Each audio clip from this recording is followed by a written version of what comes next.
Атайын жолушкан келгениңерге, чыдап отурганыңарга суукта чоң рахмат. Биз мына 25 күндүн ичинде 40 райондун эли менен жолугушуп келдик. Мына бүгүн сиздер менен жолугуштабыз. 100 миңден ашуун адам менен жолугушуп келдик. Эмне үчүн? Ата мекен мына ушундай жаркыраган, билимдүү, экономиканы түшүнгөн, өндүрүштү билген бүт күчтүү команданы парламентке алып баруу максатыбыз. Мына бул жерде Тилек Токтогазиев турат. Тугандар, премьер-министр пандемия учурунда уурлукка шектелип, эс алууга кетип калды. Парламент эс алууга кетип калды. Элибиз карайлап, көчөдө кырылып аткан учурда мына Тилек Токтогазиев менен Элдар Абакиров биригип, өзү сыяктуу, мына араңарда мен көбүңөрдү көрүп атам. Силер сыяктуу жаштардын баарын бириктирип, 10 миң деген адамдардын өмүрүн алып калды.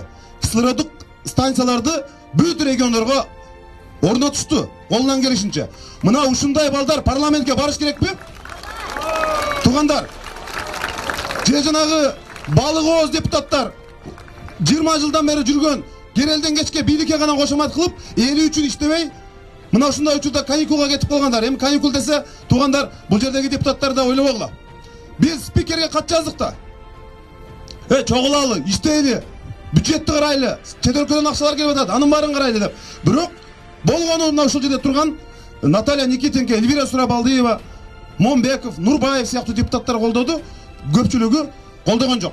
Мына ушундай эле биздин бардык кандидаттар жөнүндө ар бири жөнүндө айтсак болот. Мына Сейтек Качкынбаев деген жигитибиз дүйнөдөгү алдыңкы университеттердин бири, Япониядагы Васеда деген университетте докторлукту жактап келген бала. Япондорго сабак берген. Экономика эмне, дипломатия эмне, саясат эмне деген. 7-8 тилде эркин сүйлөгөн. Тугандар, жанагы чимкирик парламент, чимкирик өкмөттү мен көрдүм да 5 жыл алардын кандай иштегенин. Ошолорду алмаштырайын деген эле биздин чоң максатыбыз, планыбыз ошол. Ошондуктан мына ошентип 40 районду кыдырып, тамагыбыз бүткөнчө кыйкырып жүрөбүз. Мына Сейтек Качкынбаев, мына Тибек Шарапова дагы ошол Жапанда окуп келген. Бул дагы ушул өзү кенедеги кыз, студент кезинен баштап жеке менчик мектептерди ачып, жаратмандык иш менен алек боло алды. Ундуз Кырбашева, мына Эмил Токтошев, эми бул жактагы депутаттардын бардыгын билесиңер. Элдар Абакиров, Турсунбү Чотонова, биздин кандидаттардын бардыгын карап көргүлө, урматтуу тугандар. Парламенттеги азыркы отурган 120 депутатпыз. Таанысаңар бир 20сын тааныйсыңар, туурабы? 100 адамды тааныбайсыңар, бирок урматтуу тугандар, алар өздөрү жөнүндө таанып ойлобойт экен да. Алардан азыр ушул парламенттен 120 депутаттын 20сы эмне болуп барбай калды билбейм, бирок 100 депутат кайра шайлоого кетип атыптыр. Бүт баары ошол бийликтин жана 3 партиясы менен илешип баратышат. Ошондуктан урматтуу тугандар, парламентке мына ушундай билимдүү жаштарды алып барып, бир Кыргызстанды сактап, парламентаризмди күчөтпөсөк болбойт. Эми урматтуу тугандар, Бишкек боюнча дагы биз бир эле жогорку кеңеште Кыргызстандын маселесин эмес, Бишкек боюнча дагы. Мына кышында билесиңер, абанын булганышы чоң проблема болду баарыбызга. Абанын булганышынан улам көптөгөн балдарыбыз өзүңөр мына ооруканаларга түшүп калатасыңар. Мына ошону биз мына азыркы ата мекенден бараткан депутаттар мыйзамга алдык. Эгерде кимде-ким Кыргызстанга электромобиль чыгарган, абаны булгабаган, унааларды чыгарган ишкана ачам десе, салык 0 болот деп.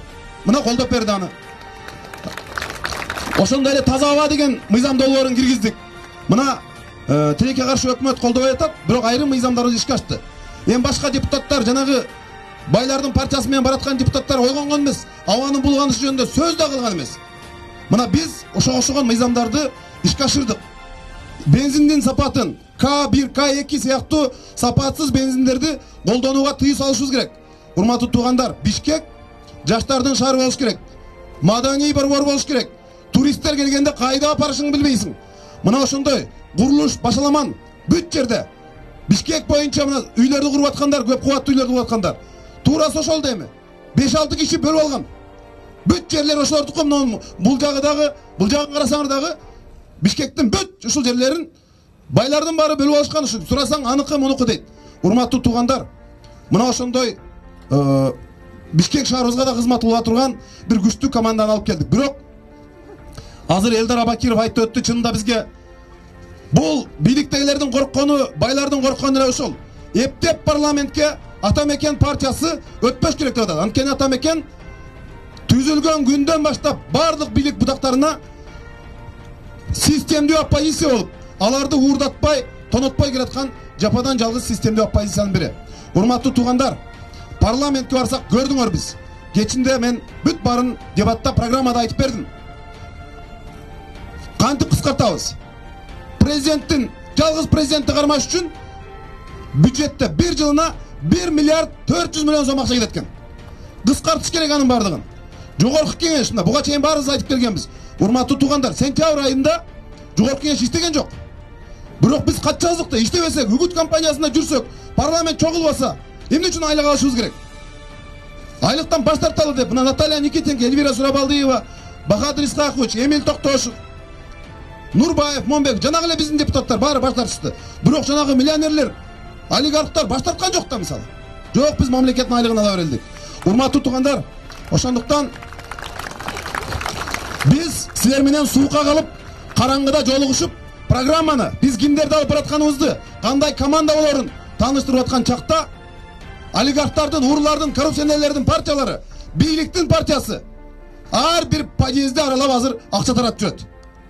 Биз силер менен өлкөнүн келечегин, басып өткөн жолубузду, кандай адамдар өкмөткө, парламентке барыш керек, мына ошону сүйлөшүп аткан чакта бардыгы мына подъездерди жанагы түнкүсүн бир тоог урлардай болуп айылдардагы бүт ушинтип кыдырып акчаларды таратып жүрөт. Урматтуу туугандар, мына форма 2 боюнча дагы Бишкекте көпчүлүгү койду, мына 500 миң деп атабыз.